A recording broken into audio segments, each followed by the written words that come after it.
वहां एक बच्चा 3.5 साल का जो 3 दिन पहले गायब हो गया, 4 दिन पहले कल उसकी डेड बॉडी मिली। उनके माँ बाप रो रहे थे कि एक बार हमारी भाई से बात करा तो हमारी टीम वहां गई हुई। अब आपके घर में भी 3.5 साल के बच्चे होंगे। सोचो जब आप अगर किसी के घर में ऐसी तकलीफ होती है तो वो क्या करे, किसके पास जाए। और ये क्यों हो रही है? क्योंकि सरकार में बैठे गए लोग, उनको सिर्फ एक ही चीज से मतलब है कि किस तरह से वो जो नफरत बांट रहे हैं वो जारी रहे। अगर इस मुल्क में अपने लोगों की रक्षा सुरक्षा करनी है और हक अधिकार बचा के रखने हैं, जो आजादी मिली है उसको जिंदा रखना है, तो फिर हमें लड़ना पड़ेगा। अगर हम ये सोचे कि घर बैठ के कुछ मिल जाएगा तो इतना आसान नहीं। आप देखो जिनसे मुकाबला कर रहे हो 5 बजे शाखा लगाते हैं। अन्याय के खिलाफ लड़ाई में जो जेल में रहा, और 6/10 की एक कोठरी में मैंने 16 महीने बिताए, इस उम्मीद के साथ कि जब मैं बाहर जाऊंगा तो ये अन्याय जो मैंने सहा किसी और के साथ ना हो, इसलिए लड़ूं। समय परिस्थिति के हिसाब से वो लड़ाई और बड़ी होती चली गई। आज देश में 22-23 स्टेट में हम लोग इस लड़ाई को लड़ते हैं।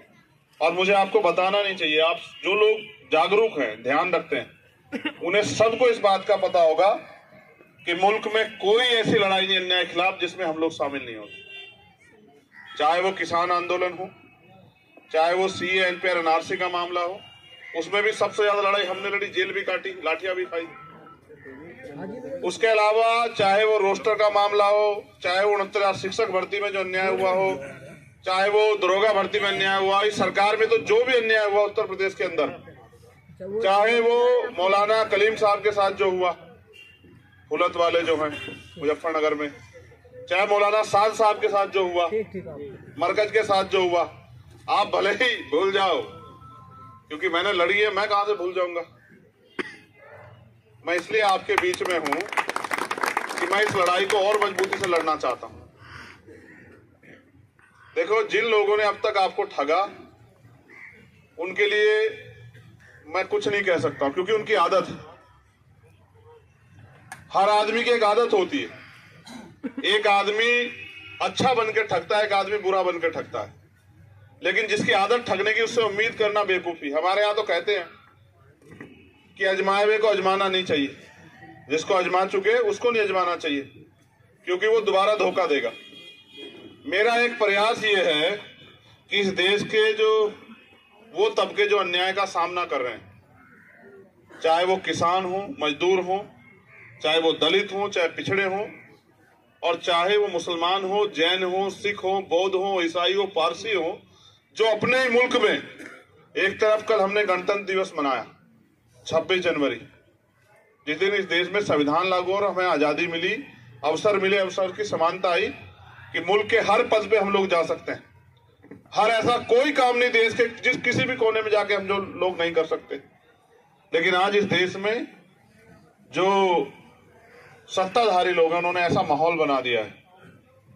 उत्तर प्रदेश में तो इस डबल इंजन की सरकार ने कि यहां जाति धर्म देख के कार्रवाई होती, यहां सरनेम से जो है अपराध तय होता और सजा मिलती। और इस अन्याय को हमसे बेहतर कौन वो करेगा जिन्होंने सहा। एक आदमी जिसने देखा, एक आदमी जिसने सहा कि निर्दोष होते हुए किस तरह हुकूमत में बैठे लोग लोगों को डराने का, धमकाने का, दबाने का, कमजोर करने का, तोड़ने का प्रयास कर रहे हैं। इनकी इस नफरत की लड़ाई के खिलाफ, इनके इस तानाशाही के खिलाफ हम लोगों ने अपने आंदोलन को धरातल पर मजबूत किया। और आप अगर मुझे जानते हैं, यहाँ बेटा हर एक वाइट शख्स अगर मुझे जानता है तो इस बात के साथ नहीं जानता कि मेरे पिताजी बहुत बड़े नेता थे, मेरी माँ बहुत बड़ी नेता थी, मेरे दादाजी बहुत बड़े नेता थे। कोई इस बात से नहीं जानता।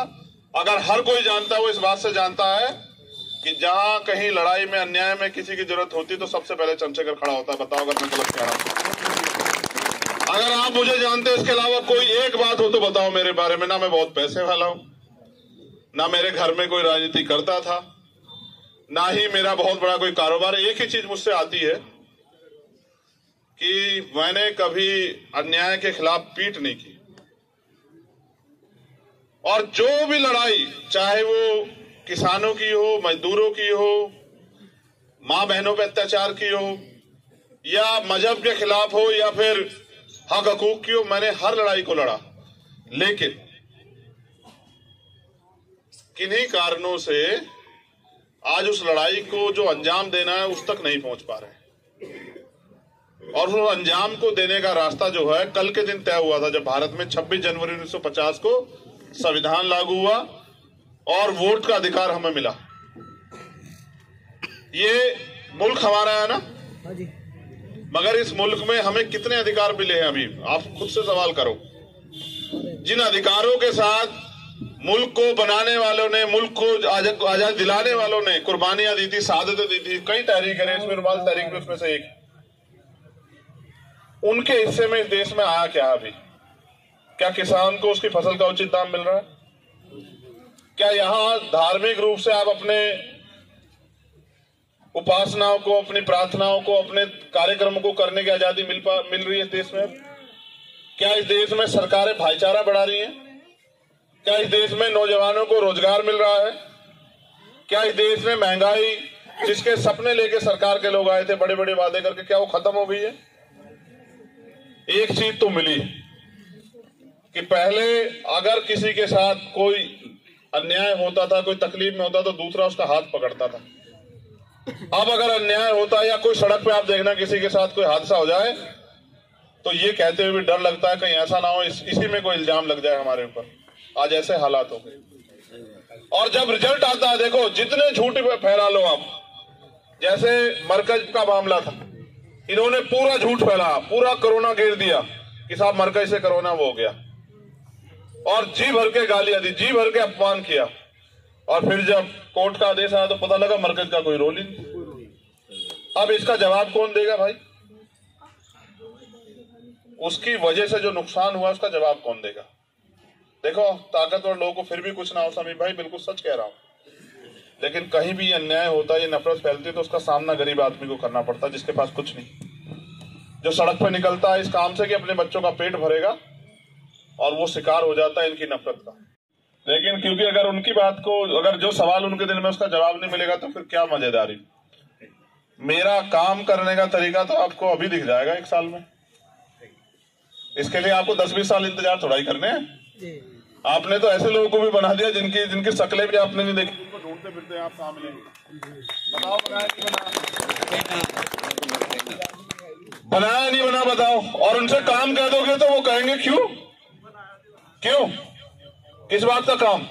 और मैं कह रहा हूं ऊपर वाले से डर के, वो कुदरत जिसको आप जिस भी नाम से मानते हैं, ईश्वर, अल्लाह, ईसा मसीह या किसी भी नाम से आप उसको मानते हैं, मैं उससे डर के बात कह रहा हूं कि बिजनौर का नाम अगर पूरे देश को याद ना हो जाए काम के मामले में तब मुझे देखो मैं कोई विरासती तो नहीं हूं साहब कि एक बार के बाद, आप मेरी उम्र भी देख लो, मुझे ऐसा तो नहीं कि इसके बाद घर बैठ जाना है भाई। अगर मैं घर बैठ जाऊंगा तो फिर इस आंदोलन को चलाएगा कौन? मैं तो इस आंदोलन को चलाने के लिए आऊं। अच्छा ये भी नहीं पता कल क्या होगा, ये भी तय नहीं है। अभी इन्होंने मेरी गाड़ी पे हमला करा, आपने देखा होगा यहाँ खतौली, क्यों करा ये नहीं पता आपको? खतौली में ये अहंकार में कह रहे थे कि हमें कोई हरा नहीं सकता, हरा नहीं सकता। मैंने इनके अलग से खींच ली वो सीट। यही तो लड़ाई है मुझसे और क्या है। मैंने इनसे कहा, ये कह रहे हैं कि हमने मंत्री लगा दिए, हमने मुख्यमंत्री लगा दिए, बाबा जी भी आए वहां बड़े बड़े भाषण देंगे, बवाल सवाल जो मनाया कहेंगे। और मैंने कहा आप चिंता मत करो। उन लोगों से भी कहा कि भाई आप परेशान मत हो, देखते जाओ। ये जो जनता है ना, इसको समझाने की देर कि आज हालात क्या है।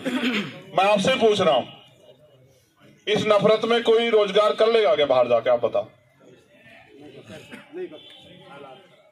और हम जो नफरत बांट रहे हैं, कल इसका सामना हमें नहीं करना पड़ेगा क्या? तो इसलिए मैं आपसे कह रहा हूं कि अगर अपने हक अधिकारों की लड़ाई लड़नी है तो फिर आपको खड़ा होना पड़ेगा। अगर आपको मुझसे बेहतर कोई लगे, मैं दिल से कह रहा हूं, ये मेरी मोहब्बत है आप, अगर मुझसे बेहतर कोई लगे तो उसके साथ खड़े हो जाना। मुझसे बेहतर अगर कोई लग जाए आपको काम में, जिस चीज में तोड़ लेना, और अगर ना लगे तो फिर मेरा साथ देना समय आने पे, फिर मुझे आजमा के देखना। इसलिए भी कह रहा हूं क्योंकि जब एक गरीब का बेटा, भाई आपसे भी कह रहा हूं, जब एक गरीब का बेटा आगे बढ़ता तो चुभता बहुत लोगों की निगाह में। ये मेरी बात को याद रखना। सही बात है। जब कोई अपने पैरों पे खड़ा होता है ना, कोई गरीब, कुछ कर दिखाने के लिए, तो वो बहुत लोगों की नजरों में चुभता है। अब ये मेरे साथ समस्या,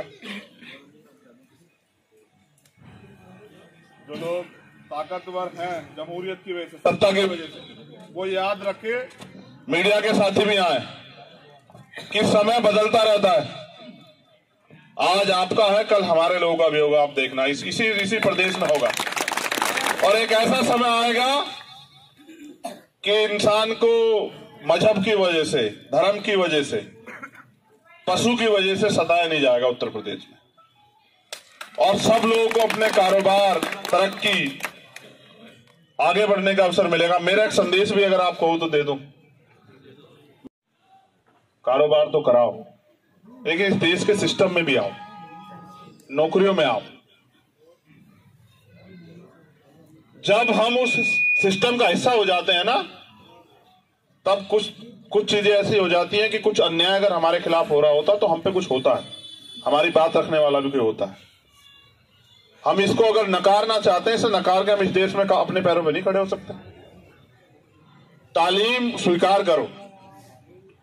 आज अगर एक IAS IPS बनता है तो क्या वो कितने लोगों के लिए वो रास्ते खोलता है, बताओ।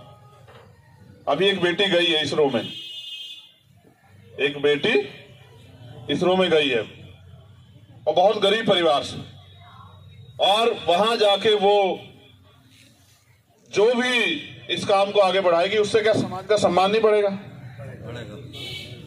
देखो, कामयाबी बोलती है ना। मैं क्रिकेट बहुत देखता हूं।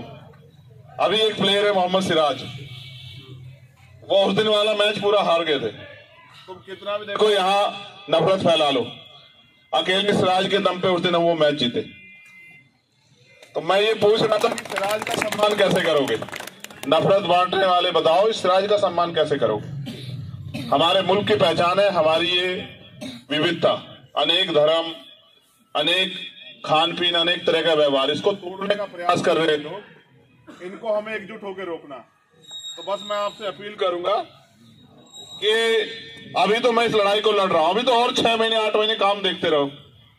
जो सरकार में बैठ के लोग नहीं करते, जो बहुत ताकतवर लोग नहीं करते, वो मैं बिना पद के और बिना सरकार के करने के लिए लड़ रहा हूं, और करके दिखाऊंगा। और जब अगर ऐसा अवसर आ जाए तो फिर आपके ऊपर है। अगर मैं अकेला आके यहां लग जाऊंगा तो जो लड़ाई पूरे देश में लड़नी है, किसानों की, कमेरों की, मजदूरों की, नौजवानों की, बच्चियों की, वालिदाओं की, वो लड़ाई कमजोर पड़ जाएगी। अगर सब लोगों से जाके मिलूंगा तो चीजें यहां के खराब होंगी। बाकी आप बताओ, मुझे तो कोई इसमें भी दिक्कत नहीं है, लेकिन आप सोचो, जहां मेरी जरूरत है अगर वहां मैं नहीं हुआ तो जो लोग मुझसे उम्मीद रखते हैं उनको तकलीफ नहीं होगी। मैं इस लड़ाई को भले बिजनौर से शुरुआत करूंगा, लेकिन इस लड़ाई को मुझे दिल्ली लेके जाना है।